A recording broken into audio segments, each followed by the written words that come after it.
বদলে গেল রাজধানীর গুলিস্তানের চিত্র। পুরোপুরি না হলেও অনেকটাই বদলেছে চিরচেনা গুলিস্তানের সেই যানজট, রং বেরঙের আলো আর ফুটপাত ব্যবসায়ীদের জমজমাট ব্যবসা। দর্শক, এই মুহূর্তে সরাসরি যুগান্তর লাইভে যুক্ত করেছি আমি মিনহাজুল ইসলাম, রয়েছি রাজধানীর গুলিস্তান জিরো পয়েন্টে। সরাসরি এখানকার যে বর্তমান চিত্র সেটি দেখানোর চেষ্টা করছি। আপনারা জানেন যে গত 1 এপ্রিল থেকে রাজধানীর বিভিন্ন পয়েন্টে উচ্ছেদ অভিযান শুরু করেছে ডিএমপি। সেই উচ্ছেদ অভিযানের অংশ হিসেবে আজকেও কিন্তু রাজধানীর বিভিন্ন এলাকায় উচ্ছেদ অভিযান পরিচালনা করেছে। ফুটপাত দখল মুক্ত করতেই এই অভিযান মূলত পরিচালনা করা হচ্ছে। সেই অভিযান পরিচালনার আর পরে গুলিস্তানের যে বর্তমান চিত্র সেটি যদি দেখায়, এই মুহূর্তে গুলিস্তান সন্ধ্যা হলেই চিরচেনা যে যানজট, সেই যানজট নেই। ফুটপাতে ব্যবসায়ীদের হাঁকডাক সেটিও শোনা যাচ্ছে না, তুলনামূলক অনেকটাই কম।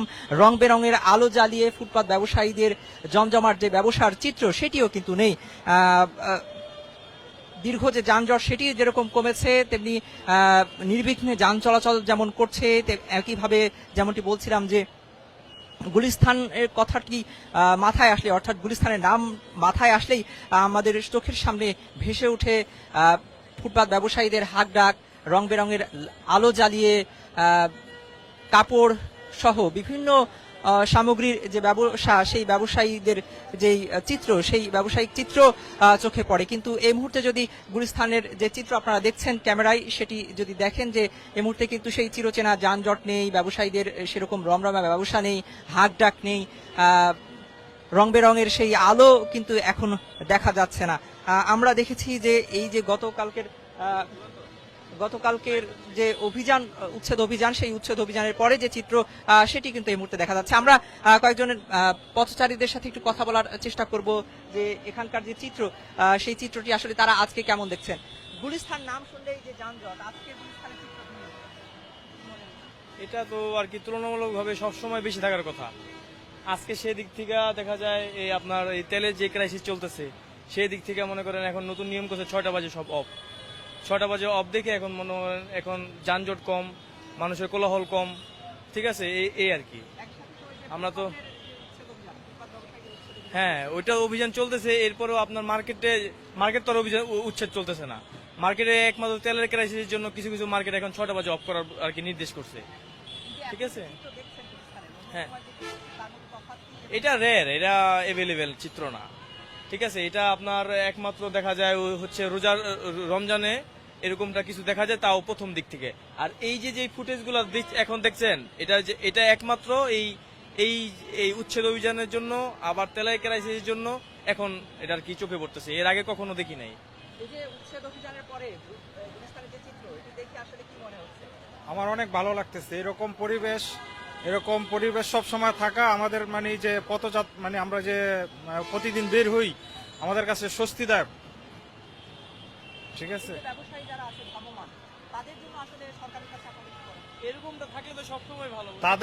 তাদের জন্য একটা নির্দিষ্ট জায়গা বা একটা নির্দিষ্ট স্থানে মানে একটা পার্মানেন্ট ভাবে যে এরা ব্যবসা করে খাইতে পারে, কারণ ওদেরও তো একটা জীবন আছে। হ্যাঁ, ওদেরও তো মানে সংসার আছে, ওদেরও তো বাচ্চা কাচ্চা আছে, ওরাও তো শহরে থেকে জীবনের তাগিদে এটা করে, ব্যবসাটা করে।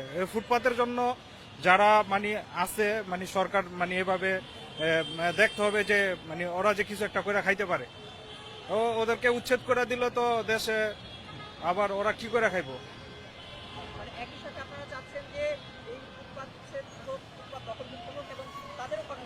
হ্যাঁ হ্যাঁ, ধন্যবাদ। দর্শক, আমরা কথা বলছিলাম এই পথচারী যারা রয়েছেন গুলিস্তানের এই রাস্তা দিয়ে যারা নিয়মিত চলাচল করেন, তারা আজকের যে চিত্র সেটি দেখছেন যে ভিন্ন চিত্র, সেই চিত্র দেখে তারাও স্বস্তি প্রকাশ করছেন এবং প্রশাসনকে ধন্যবাদ জানাচ্ছেন। একই সাথে এই ব্যবসায়ী যারা রয়েছেন, ফুটপাতে যারা ব্যবসা করেন, তাদের বিকল্প কর্মসংস্থান তৈরির জন্য বা বিকল্প জায়গায় পুনর্বাসন করার জন্য কিন্তু তারা দাবি জানাচ্ছেন। আমরা দেখতে পাচ্ছি যে সাধারণ মানুষ যারা আসছেন, একটু যদি কথা বলি, একটু আপনার সাথে কথা বলতে চাই। দর্শক, পথচারী যারা দেখছেন যে স্বস্তির সাথে কিন্তু তারা পারাপার হচ্ছেন, চলাচল করছেন। বিশেষ করে এই সন্ধ্যার পর থেকে, অর্থাৎ বিকেল থেকে কিন্তু এই জায়গাটিতে ফুটপাত ব্যবসায়ীদের উপস্থিতির কারণে বা এই পুরো জায়গাটি জুড়ে, এই পুরো রাস্তার অর্ধেক রোডটি জুড়েই কিন্তু ফুটপাতের যে ব্যবসায়ীরা থাকেন তারা কিন্তু ব্যবসা করেন, যার ফলশ্রুতিতে এই রাস্তাটিতে বিকেল থেকেই কিন্তু দীর্ঘ যানজট তৈরি হয়। সাধারণ মানুষ, বিশেষ করে অফিস থেকে বাসায় ফিরতি মানুষ যারা রয়েছেন তারা কিন্তু ভোগান্তিতে পড়েন দীর্ঘ সময় জ্যামে আটকে থাকার কারণে। সেই চিত্র কিন্তু আজকে নেই, অর্থাৎ গত 1 এপ্রিল থেকে যে উচ্ছেদ অভিযান শুরু হয়েছে রাজধানীর বিভিন্ন এলাকায়, সেই উচ্ছেদ অভিযানের পরে মূলত রাজধানীর বিভিন্ন পয়েন্টে আজকেও রাজধানীর নিউ মার্কেট এলাকায় অভিযান পরিচালনা করেছে ডিএমপি, সেখানেও কিন্তু ফুটপাত দখল মুক্ত করতে উচ্ছেদ অভিযান চলছে। একই সাথে আমরা এই একটু ভিন্ন চিত্র দেখেছি যে এই যে উচ্ছেদ অভিযান করতে গিয়ে উচ্ছেদ অভিযানের কিছু পরপরই আবার ফুটপাতের যে ব্যবসায়ীরা তারা এসে কিন্তু আবারও বসে পড়ছেন, অর্থাৎ বলা যায় যে কিছুটা লুকোচুরি খেলার মতো প্রশাসনের সাথে চলছে। অর্থাৎ ফুটপাত ব্যবসায়ী যারা তারা এক ধরনের অভিযোগ করছেন, আবার প্রশাসনের পক্ষ থেকে বলা হচ্ছে যে তাদেরকে বারবার নোটিশ দিয়ে সরে যাওয়ার কথা বলা হলেও একই সাথে উচ্ছেদ অভিযানের পরে আবার তারা এসে বসছেন। বিষয়টি আসলে এক ধরনের বলা যায় যে লুকোচুরি খেলার মতো চলছে প্রশাসন এবং ফুটপাত ব্যবসায়ীদের সাথে। সব মিলিয়ে এই মুহূর্তে গুলিস্তানের যে চিত্র সেটি যদি আবারও একটু ভালো করে দেখায় যে নিত্যদিনের যে যানজট, সেই যানজট কিন্তু এখন আর তেমনটা চোখে পড়ছে না।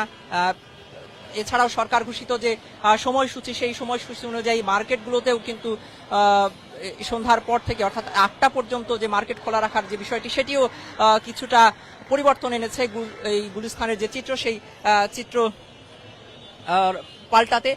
সব মিলিয়ে এই মুহূর্তে গুলিস্তানের যে চিত্র সেটি যদি একটু ঘুরে ঘুরে আপনাদেরকে দেখায় যে ফুটপাতের ব্যবসায়ীরা, তারাও কিছু ব্যবসায়ীরা এখনো বসেছেন, তবে অধিকাংশ ফুটপাত ব্যবসায়ী তারা কিন্তু এখান থেকে সরে পড়েছেন, অর্থাৎ দফায় দফায় পুলিশ আসছেন, প্রশাসনের লোকেরা আসছেন এবং তাদেরকে উঠে যাওয়ার জন্য, সরে যাওয়ার জন্য কিন্তু বলছেন এবং তারপরে কিন্তু পুলিশকে দেখে, প্রশাসনের লোকজনকে দেখে তারা আসলে সরে যাচ্ছেন। সব মিলিয়ে এই মুহূর্তে যে গুলিস্তানের যে চিত্র, দোকানপাট খুবই কম, অন্যান্য দিনের তুলনায় তুলনামূলক অনেক কম। আমরা ব্যবসায়ী যারা রয়েছেন তাদের সাথে একটু কথা বলার চেষ্টা করব। অনেকেই রয়েছেন যারা এখানে ব্যবসা করছেন, তারা বলছেন যে বিকল্প ব্যবস্থা তাদেরকে করে দেওয়ার জন্য, অর্থাৎ তাদের পুনর্বাসনের জন্য ব্যবস্থা করে দেওয়ার জন্য তারা কিন্তু অনুরোধ জানাচ্ছেন প্রশাসনের কাছ থেকে। তারা বলছেন যে বিপুল সংখ্যক মানুষ এই ব্যবসার সাথে জড়িত, তাদের কর্মসংস্থান হচ্ছে এখান থেকে। তারা বিকল্প কর্মসংস্থান অর্থাৎ বিকল্প জায়গার করে দেওয়ার জন্য কিন্তু তারা অনুরোধ জানাচ্ছেন।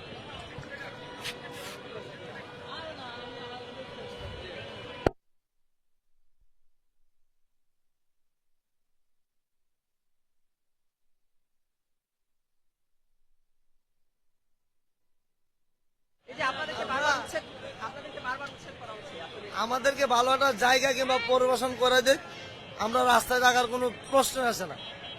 কারণ আমাদেরও বউ বাচ্চা আছে, ঘর সংসার আছে, এতে মাস গেছে এখন গড় ভাড়া 8,000 টাকা 10,000 টাকা, বাচ্চা কাচ্চা আছে, লেখাপড়া খরচ আছে, ওই টাকা গুছাইতে গেলে এই রাস্তায় ফাড়াফাড়ি মারামারি। তো এই জায়গা ছাড়া বিকল্প কোনো রাস্তা নেই।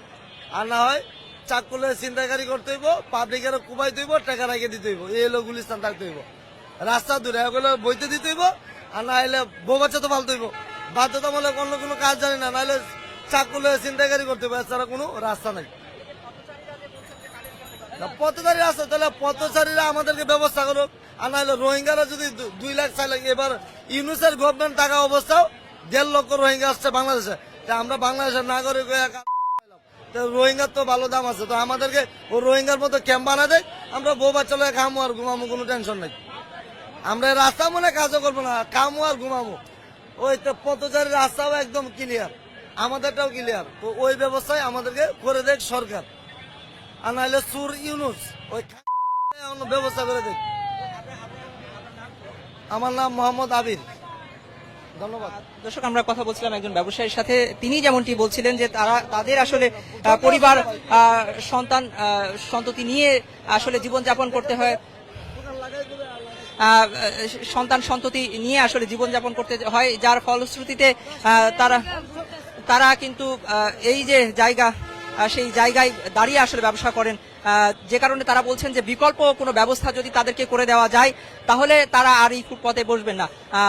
বিকল্প ব্যবস্থা না করে আসলে এই ধরনের যে উচ্ছেদ অভিযান চলছে সেটি নিয়ে আসলে তারা প্রশ্ন তুলছেন। অন্যদিকে আমরা পথচারী যারা রয়েছে তাদের সাথে কথা বলেছি, তারা স্বস্তি প্রকাশ করেছেন যে এই যে উচ্ছেদ অভিযানের কারণে এই ফুটপাত যে দখলমুক্ত হয়েছে সেই ফুটপাত দখলমুক্ত হয়, তারা এখন নির্বিঘ্নে চলাচল করতে পারছেন এবং এইরকম পরিবেশ বা এইরকম চিত্র যদি সবসময় বজায় থাকে তাহলে তারা স্বস্তিতে চলাফেরা করতে পারবেন, এরকমটা কিন্তু তারা বলছেন। একই সাথে সেই পথচারীরাও কিন্তু বলছেন যে শুধু উচ্ছেদ নয়, এই ব্যবসায়ীদের বিকল্প কর্মসংস্থানের জায়গা যেন তৈরি করে দেওয়া হয়,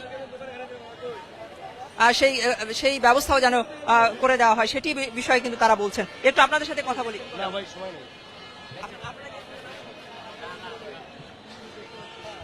যেমনটি বলছিলাম দর্শক, যে এই যে লাগাতার যে উচ্ছেদ অভিযান রাজধানীর বিভিন্ন পয়েন্টে বিভিন্ন এলাকায়, সেই উচ্ছেদ অভিযানের পরে কিন্তু যখনই উচ্ছেদ অভিযান পরিচালনা করা হয় তখনই কিন্তু এই ফুটপাত ব্যবসায়ী তারা কিন্তু এখান থেকে সরে যান, কিন্তু আবারও পুনরায় কিন্তু এখানে এসে তারা বসে পড়েন। এক কথায় যেমনটি বলছিলাম যে আসলে লুকোচুরি খেলা, প্রশাসনের সাথে ব্যবসায়ীদের যে লুকোচুরি খেলা সেটি যেমন চলছে, একই সাথে তারা প্রশ্ন তুলছেন যে তাদের বিকল্প কর্মসংস্থানের ব্যবস্থা না করে আসলে এই যে উচ্ছেদ অভিযান করা হচ্ছে সেটি আসলে তাদের প্রতি এক ধরনের জুলুম করা হচ্ছে, এরকমটা কিন্তু তারা অভিযোগ করছেন।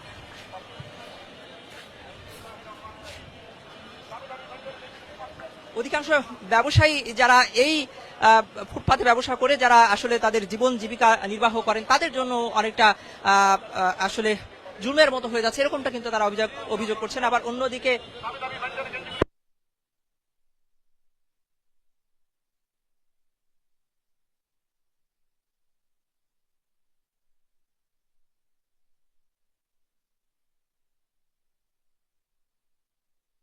গুলিস্তান 0 পয়েন্ট সহ এই গুলিস্তানের আশপাশের যে চিত্র সেটি যদি আপনারা দেখতেই পাচ্ছেন নিশ্চয়ই, যে এই জায়গাটিতে আসলে আসলে চারিদিকে তুমুল মাইকের যে শব্দ, ব্যবসায়ীদের যে হাক ডাক, সেই হাক ডাক কিন্তু এখন দেখা যাচ্ছে না, তুলনামূলক অনেকটা কম। বিশেষ করে বিকেলের দিকে পরিমাণটা অনেক বেশি কম ছিল না বললেই চলে, কিন্তু সন্ধ্যার পর থেকে কিছুটা বেড়েছে। যেমনটি বলছিলাম যে ব্যবসায়ীরা যারা ফুটপাত ব্যবসায়ী তারা যেমনটি বলছেন যে আসলে তাদের জীবন জীবিকা নির্বাহ করতে হবে, সেজন্যই মূলত তারা এখানে এসে পুনরায় বসছেন ব্যবসা করার জন্য। আবার প্রশাসনের লোকজনকে যখনই দেখছেন, যখনই প্রশাসনের লোকজন আনাগোনা বাড়ছে তখনই আবার তারা কিন্তু সটকে পড়ছেন, মালামাল গুছিয়ে নিয়ে তারা কিন্তু আবার চলে যাচ্ছেন। দর্শক, আমরা এখানকার ব্যবসায়ী যারা রয়েছে তাদের সাথে কথা বলছিলাম, আরো কয়েকজন ব্যবসায়ীদের সাথে আমরা একটু কথা বলে জানার চেষ্টা করব যে আসলে তারা কি ধরনের ভোগান্তিতে পড়ছেন।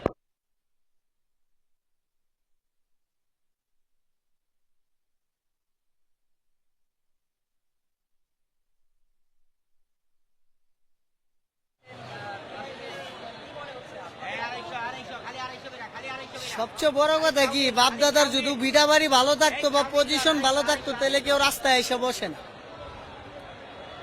একটা মানুষ রাস্তায় কখন আসে? যখন তার পেটে বেশি ক্ষুধা থাকে তখনই সে রাস্তায় আসে।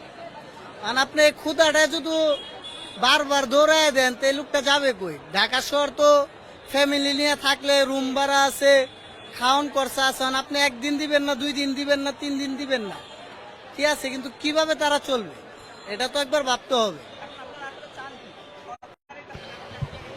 দর্শক, আমরা কথা বলছিলাম ব্যবসায়ীদের সাথে, তারাও যেমনটি বলছিলেন যে আসলে তারাও চান যে জনভোগান্তি কমুক, কিন্তু তাদের জন্য বিকল্প যেন ব্যবস্থা করা হয়, সেই বিকল্প ব্যবস্থা করে যেন তাদেরকে উচ্ছেদ করা হয়, এরকমটা কিন্তু তারা বলছেন, তাদের যে দাবি সেই দাবি জানাচ্ছেন। একই সাথে পথচারীদের কথাও কিন্তু আমরা শুনছিলাম, পথচারীরা কিন্তু স্বস্তি প্রকাশ করেছেন, তারা আসলে এরকম নির্বিঘ্নে চলাচল করতে চান এবং একই সাথে এই যে কর্মজীবী মানুষ, এরকম যারা কর্মজীবী মানুষ রয়েছেন তাদের আসলে কর্মসংস্থান তৈরি হোক, সেটিও তারা আসলে চান। দর্শক, গুলিস্তান 0 পয়েন্ট থেকে ফুটপাত উচ্ছেদ অভিযানের পরে গুলিস্তানের যে বর্তমান চিত্র, অর্থাৎ এই যে ফুটপাতে হকার এবং ব্যবসায়ীদের, অর্থাৎ ফুটপাত ব্যবসায়ীদের যে উচ্ছেদ অভিযান পরিচালনা করা হয়েছে, তাদেরকে যে উচ্ছেদ করা হয়েছে, সেই উচ্ছেদের পরের যে চিত্র সেটি আপনাদেরকে দেখাচ্ছিলাম। মিনহাজুল ইসলাম, যুগান্তর নিউজ, ঢাকা।